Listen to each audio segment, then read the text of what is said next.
Welcome guys once again. Punisher web series के episode 7 की शुरुआत में हमें दिखाया जाता है कि एक साल पहले सेंट्रल पार्क के कैराउजल में हुए इंसिडेंट के बाद हॉस्पिटल में जब डीना बदानी रिकवर कर रही होती है, तब रिसेंट इवेंट्स की ऑफिशियल टेस्टिमनी के लिए ओआईजी और सीआईए ने डीना बदानी को अप्रोच किया था। डीना बदानी काफी फ्रस्ट्रेटेड है क्योंकि सीआईए अपनी इमेज को क्लीन रखने के चक्कर में उससे झूठ बुलवा रही है और इस वजह से अहमद जुबैर को भी जस्टिस नहीं मिला जिसका वो हकदार था। सीआईए के डायरेक्टर जेम्स डीना को बोलती है कि ये स्टोरी बेशक झूठ है, मगर ये तुम्हारे लिए और फ्रैंक कासल के लिए ही बेनिफिशियल है, वरना अगर सच सबके सामने आ जाए तो हम लोग और तुम लोग सबके सबको परिणाम भुगतने पड़ सकते हैं। इसके बाद प्रेजेंट टाइम में डीना बदानी फ्रैंक कासल और कर्टिस के साथ रूसो को टेक डाउन करने के बारे में डिस्कस कर रही होती है, मगर फ्रैंक कासल कहता है कि रूसो का क्या करना है, कैसे करना है, ये मैंने सोच लिया है। पर डीना बदानी बोलती है कि फ्रैंक, क्या इस बार तुम ये कर पाओगे, क्योंकि पिछली बार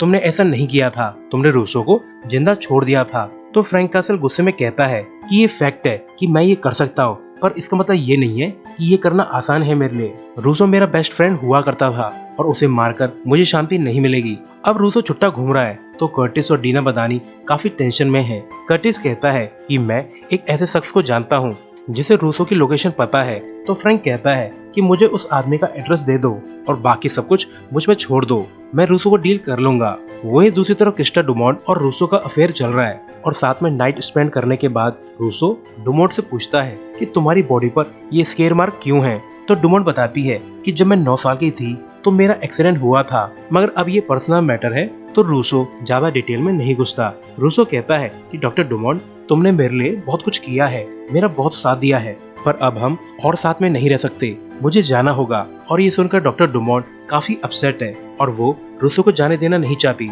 उसे लगता है कि बाहर रूसो को खतरा हो सकता है, पर रूसो जाने की जिद पे है। वो कहता है कि तुम्हें मेरी वजह से अपनी लाइफ बर्बाद करने की जरूरत नहीं है, और ऐसा बोलकर रूसो यहाँ से निकल जाता है। और रूसो के जाने के बाद डुमोंट काफी दुखी है। वहीं दूसरी तरफ फॉरेंसिक डिपार्टमेंट में वेंडी एजेंट बताने को रिपोर्ट करती है कि जिस शख्स को तुम ढूंढना चाह रही हो उसकी आइडेंटिटी के ट्रेसेस किसी भी रिकॉर्ड्स में नहीं मिले हैं, यहाँ तक कि गवर्नमेंट डाटाबेस में भी नहीं। वेंडी कंक्लूड करती है कि शायद किसी ने सिस्टम को मैनिपुलेट किया है ताकि वो शख्स जिसे तुम ढूंढ रही हो वो अनट्रेसेबल रहे। पर डीना का मानना है कि कोई हमेशा के लिए छुपा हुआ नहीं रह सकता और वो उस शख्स को ढूंढ निकालेगी। वहीं दूसरी तरफ रूसो को लोकेट करने के अटेम्प्ट में फ्रैंक कासल और कर्टिस जैक नेल्सन के अपार्टमेंट तक पहुंच जाते हैं, क्योंकि उन्हें लगता है कि जैक से उन्हें रूसो की लोकेशन का पता लग सकता है। पर फ्रैंक कासल और कर्टिस को यहाँ पे कोई भी नहीं मिलता। इसके बाद ये डिसाइड करते हैं कि उस पब में जाकर चेक किया जाए जहाँ रूसो और जैक वगैरह अक्सर जाया करते हैं, ताकि वहाँ से कुछ क्लू मिल सके। इन्हें ये भी पता चलता है कि जैक नेल्सन एक कर्रा ड्रग एडिक्ट है। वहीं दूसरी तरफ रूसो अपने गैंग के साथ अपकमिंग रॉबरी के लिए ट्रेनिंग कर रहा होता है और फिर ट्रेनिंग और सभी प्रिपरेशन के बाद रूसो सभी से बोलता है कि आज रात हम सभी लोग यहीं पे स्टे करेंगे क्योंकि कल बड़ा दिन है, हम कल रॉबरी करने वाले हैं। पर रात को जैक नेल्सन ड्रग्स की अपनी तलब को कंट्रोल नहीं कर पाता और वो चुपचाप दबे पांव यहाँ से निकल जाता है। वहीं दूसरी तरफ सीआईए डायरेक्टर जेम्स और डीना बदानी मिलते हैं और रूसो की सिचुएशन को लेकर डिस्कस करते हैं। हालांकि जेम्स रूसो के एस्केप को काफी अनफॉर्चुनेट मानती है और कहती है कि मैं इसमें तुम्हारी कोई भी हेल्प नहीं कर सकती क्योंकि सीआईए अपनी होम सॉइल पर ऑपरेट नहीं कर सकती। डीना बताती है कि रूसो को डील करने के लिए मैंने फ्रैंक कासल को सीक्रेटली यहाँ न्यूयॉर्क शहर बुला लिया है। पर डीना का ये फैसला सही है या गलत, इस पर डीना काफी अनईजी फील कर रही है। तो इसके बारे में डीना जेम्स से एडवाइस मांगती है। तो जेम्स कहती है कि फ्रैंक कासल और रूसो के बीच की सिचुएशन से तुम दूर ही रहो, अदरवाइज ये तुम्हारी लाइफ को पूरी तरह से बर्बाद कर देगा और फ्रैंक कासल को ही इसे हैंडल करने दो। वहीं दूसरी तरफ कर्टिस और फ्रैंक कासल जैक नेल्सन को स्ट्रीट से उठा लेते हैं और एक जगह पर रूसो के बारे में इंटेरोगेट करने लगते हैं और यहाँ पर डीना बदानी भी मौजूद है। फ्रैंक कासल काफी ब्रूटली टॉर्चर करता हुआ नेल्सन को इंटेरोगेट करता है, पर नेल्सन रूसो के बारे में कुछ भी नहीं बताता। तो इससे परेशान होकर डीना बदानी फ्रैंक कासल को रुकने को बोलती है। फ्रैंक कासल कहता है कि अगर तुम्हें ये देखने में प्रॉब्लम हो रही है तो यहाँ से दफा हो जाओ और प्रिटेंड करो कि यहाँ पे कुछ भी नहीं हुआ है। तो डीना बदानी कहती है कि मैं यहाँ से नहीं जा सकती, पर तुम जो कर रहे हो तुम्हारे मेथड से तुम में और बिली रूसो में फर्क ही क्या रह जाएगा। इसके बाद कर्टिस नेल्सन के पास जाता है और उसके वाउंड्स को चेक करता है और समझाता है कि रूसो मेरा और फ्रैंक का अच्छा दोस्त हुआ करता था, पर फिर उसने हमें धोखा दे दिया और वो तुम्हें भी धोखा जरूर देगा। तो हमें बताओ कि रूसो क्या प्लान कर रहा है। तो तो एंड में नेल्सन गिव अप कर देता है और इनको रूसो के रॉबरी प्लान के बारे में सब कुछ बता देता है। नेल्सन इन्हें रूसो के हाइडआउट के बारे में भी बता देता है। इसके बाद फ्रैंक कासल और कर्टिस रूसो के हाइडआउट का पता लगाने के लिए प्रिपेयर होने लगते हैं, पर डीना मदानी ऐसा होने नहीं दे सकती और वो डिटेक्टिव मैनहनी को बुलाना चाहती है ताकि एनवाईपीडी रूसो के केस को हैंडल करे। अब डीना कहती है कि पुलिस तुम्हें ढूंढ ले उससे पहले ही तुम ये शहर छोड़ दो, पर फ्रैंक कासल डीना की वार्निंग को इग्नोर कर देता है और रूसो के ठिकाने की तरफ चल देता है। पर फ्रैंक के वहां पहुंचने से पहले ही रूसो और उसका गैंग हाइडआउट से जा चुके थे। रूसो और उसका गैंग एक बैंक पे अटैक करके पैसा लूट लेते हैं और एक हॉस्टेज को भी अपने साथ ले जाते हैं। रूसो और उसका गैंग पैसा लेकर फरार होने ही वाले होते हैं, पर फ्रैंक कासल यहाँ पे पहुंच जाता है और जोर जोर से रूसो रूसो चिल्लाने लगता है। रूसो फ्रैंक कासल की स्कल वेस्ट को देखकर काफी घबराने लगता है और उसे अपने नाइटमेयर में यही स्कल दिखाई देता था। रूसो को अंदाजा हो जाता है कि फ्रैंक कासल ही उसकी सफरिंग्स का जिम्मेदार है।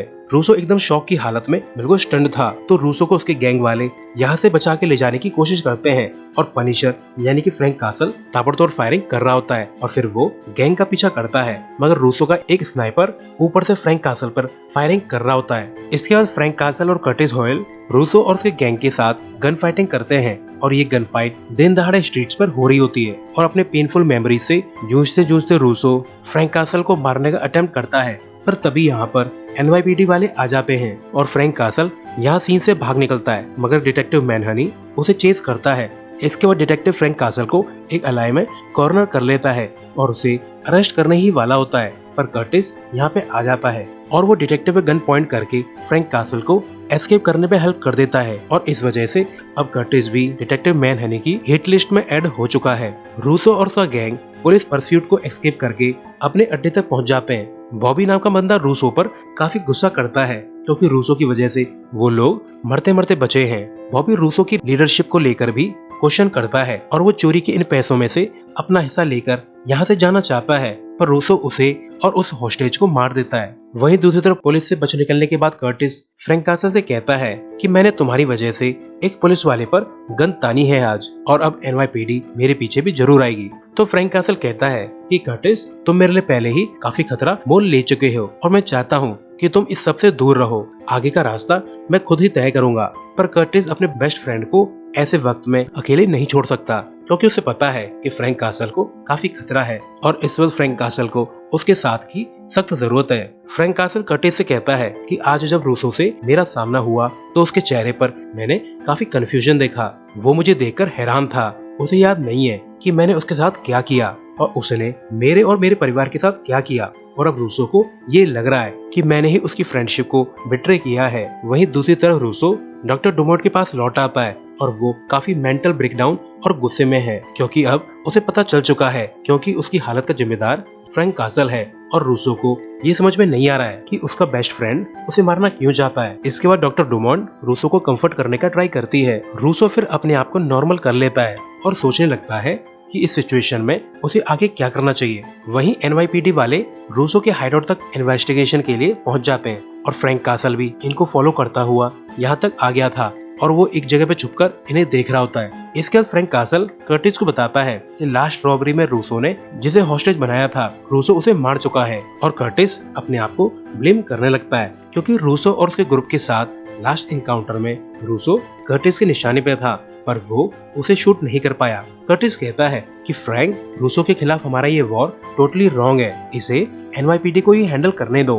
पर फ्रैंक कहता है और कोई ढंग का ऑप्शन भी नहीं है, हमें रूसो को टेक डाउन करना ही होगा। इसके बाद जब ये लोग अपने हाइडआउट ट्रेलर में पहुंचते हैं तो एमी मेंडिक फ्रैंक कासल पर एक स्नीक अटैक प्रैक्टिस करने लगती है, पर ये देखकर फ्रैंक कासल उस पर काफी ज्यादा भड़कता है। इतनी टेंस्ड सिचुएशन में ऐसी हरकत करने के लिए अब फ्रैंक कासल को लगता है कि अब जो भी हो रहा है ये उसकी खुद की गलती है और जो भी लोग रूसो की वजह से मर रहे हैं उसका जिम्मेदार फ्रैंक कासल खुद है। और अब फ्रैंक कासल रूसो को हंट करने जा रहा है और कर्टिस भी उसको एकम्पनी करता है। वहीं दूसरी तरफ डिटेक्टिव डीना मदानी से मिलता है और रूसो के रॉबरी केस के बारे में बात करता है। डिटेक्टिव कहता है कि होमलैंड सिक्योरिटी को फ्रैंक कासल और रूसो के केस से दूर रहना चाहिए। डीना मदानी कहती है कि रूसो के रॉबरी एक्ट के बारे में फ्रैंक कासल ने ही पता लगाया था, मगर मेरी वार्निंग को नजरअंदाज करके फ्रैंक कासल रूसो के पीछे गया था और फिर मैंने ही एनवाईपीडी को इस रॉबरी के बारे में टिप दी थी। पर डिटेक्टिव मैनहनी फ्रैंक कासल के खिलाफ है, तो डीना मदानी कहती है कि फ्रैंक कासल का असूल है कि वो किसी पुलिस वाले को हर्ट नहीं करेगा, पर डिटेक्टिव मैनहनी इस बात पर इंसिस्ट कर रहा होता है कि फ्रैंक कासल एक क्रिमिनल है और डीना बदानी ने फ्रैंक कासल को एनवाईपीडी को हैंडओवर कर देना चाहिए या उसके बारे में इंफॉर्मेशन दे देनी चाहिए। वहीं दूसरी तरफ डुमोंट और रूसो फ्रैंक कासल के बारे में बात कर रहे होते हैं और रूसो सोचता है कि क्या वो गलत है, उसने अपने बेस्ट फ्रेंड फ्रैंक कासल के साथ ऐसा क्या किया जो वो उसे मारना चाहता है, पर रूसो को कुछ भी याद नहीं आ रहा होता।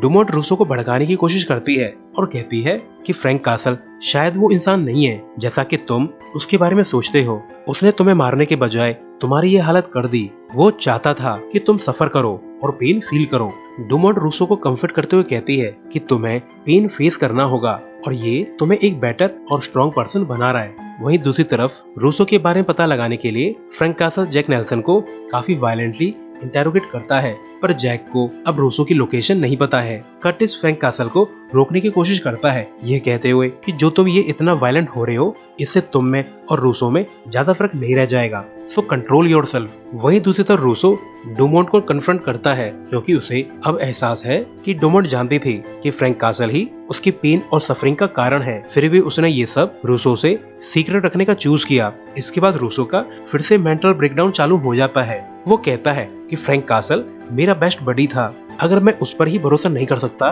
तो मैं किसी पर भी भरोसा नहीं कर सकता, इवन तुम पर भी नहीं, क्योंकि तुमने अब तक मुझे अंधेरे में रखा। डुमोंट रूसो को काल्म डाउन करने का ट्राई करती है, पर रूसो उसके अपार्टमेंट में तोड़फोड़ मचाने लगता है और डुमोंट को विंडो से बाहर पुश करने का थ्रेटन करता है। पर सडनली डुमोंट रूसो से कहती है कि वो रूसो को प्यार करती है। डॉक्टर डुमोंट कहती है कि मैंने जो भी किया तुम्हें प्रोटेक्ट करने के लिए किया, मैं चाहती थी कि तुम्हें बेटर पर्सन बनने का चांस मिले। इसके बाद रूसो अपने गैंग के मेंबर से मिलता है और उन्हें अपनी लास्ट रॉबरी का सारा पैसा सौंप देता है और कहता है कि चाहो तो इसे लेकर अपने अपने रास्ते निकल जाओ। मगर रूसो ये भी कहता है कि अगर तुम लोग चाहो तो मेरे पास एक ऑफर है जिससे तुम आज के कंपैरिजन में कहीं ज्यादा बेटर बन जाओगे। रूसो कहता है कि हम इन पैसों का यूज करके खुद की एक आर्मी खड़ी कर सकते हैं और फिर इस शहर पर हमारी हुकूमत होगी। वहीं कर्टिस अकेला ही ट्रेलर तक लौट आता है। एमी बेंडिक्स पूछती है कि फ्रैंक कासल कहाँ पे है, तो कर्टिस कहता है कि फ्रैंक कासल फिलहाल रूसो के पीछे गया है। इसके बाद ये दोनों फ्रैंक कासल के बारे में बात करने लगते हैं। कर्टिस कहता है कि फ्रैंक कासल बहुत अच्छा इंसान है, उसे तुम्हारी बहुत फिक्र है और वो तुम्हारी सेफ्टी इंश्योर करना चाहता है। और उसके बाद ये लोग रूसो के बारे में भी बात करते हैं और ये भी कि फ्रैंक कासल उसके पीछे क्यों गया है। तभी सडनली डीना बदानी यहाँ तक पहुँच जाती है और एमी बेंडिक्स को बताती है कि जॉन पिलग्रिम ने उसे अप्रोच किया था और उसे धमकी भी दी थी। डीना कर्टिस को इन्फॉर्म करती है कि अब एनवाईपीडी फ्रैंक कासल के साथ साथ तुम्हारे पीछे भी पड़ गई है, लेकिन अगर तुम फ्रैंक कासल और रूसो की जानकारी दे दो तो एनवाईपीडी तुम्हें बख्श देगी। पर कर्टिस फ्रैंक कासल को धोखा देना नहीं चाहता। इसी बीच एक तरफ फ्रैंक कासल एक सेमेट्री विजिट करता है और अपनी वाइफ की ग्रेव के पास काफी देर बैठता है और दूसरी तरफ कर्टिस, एमी बेंडिक्स और डीना बदानी बात करते हैं कि फ्रैंक कासल की वजह से कैसे उनकी लाइफ चेंज हो गई और अब कैसे भी पहले जैसा कुछ भी नहीं हो सकता। और इसी सीन के साथ ये एपिसोड एंड होता है। तो अभी के लिए good bye, thanks for watching.